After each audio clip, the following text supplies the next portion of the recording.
আসসালামু আলাইকুম ওরহমতুল্লাহি ওবারাকাতু। আমার দিনী বন্ধুরা, আজকের দোয়া, পিতামাতার জন্য দোয়া। এই দোয়াটা আমাদের সকালে করা উচিত।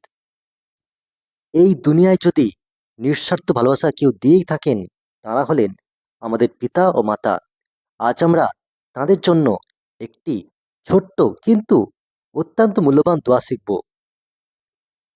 আপনার পিতামাতা জীবিত থাকলে আজই এই দোয়াটি তাদের জন্য করুন।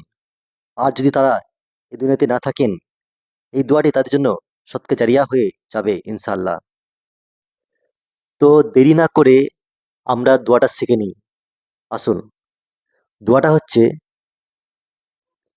রব্বানা ফিরলি ওয়ালি ওয়ালিদাইয়া ওয়ালিল মুমিনিনা ইয়াউমা ইয়াকুমুল হিসাব। যার মানে হচ্ছে, হে আমাদের রব, যেদিন হিসাব নেওয়া হবে, আমাকে, আমার মা বাবাকে ও সকল মুমিনকে ক্ষমা করে দিন। সূরা ইব্রাহিম আয়াত ৪১। ভিডিওটি ভালো লাগলে শেয়ার করুন, যাতে আরো মানুষ তাদের পিতামাতার জন্য দোয়া করতে পারেন। আল্লাহ আমাদের সবাইকে পিতামাতার হক আদায় করার তৌফিক দিন।